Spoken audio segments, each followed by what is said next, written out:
গণভোট শুধু আগামী ৫ বছরের জন্য নয়, বরং ভবিষ্যৎ বাংলাদেশের রাষ্ট্র ব্যবস্থা ও গণতন্ত্রের পূর্ণ প্রতিষ্ঠার জন্য অপরিহার্য বলে মন্তব্য করেছেন প্রধান উপদেষ্টার বিশেষ সহকারী অধ্যাপক আলী রিয়াজ। তিনি বলেন, রাষ্ট্র কিভাবে পরিচালিত হবে, বিচার বিভাগ, নির্বাচন কমিশন ও দুর্নীতি দমন কমিশন কিভাবে স্বাধীনভাবে কাজ করবে, এসব গুরুত্বপূর্ণ সিদ্ধান্ত জনগণের ম্যান্ডেটের মাধ্যমেই নিতে হবে। এ কারণেই গণভোটের আয়োজন করা হয়েছে এবং নাগরিক হিসেবে সবার দায়িত্ব গণভোটে হ্যাঁ ভোট দেওয়া।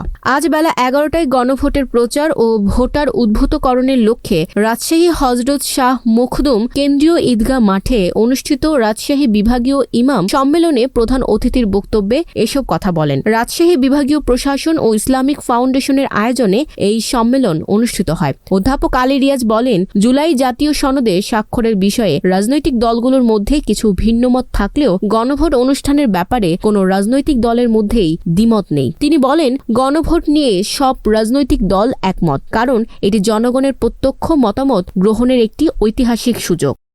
রাজশাহী সংবাদদাতা মোহাম্মদ আজিজুল ইসলামের তথ্য ও ভিডিও চিত্রের ডেস্ক রিপোর্ট।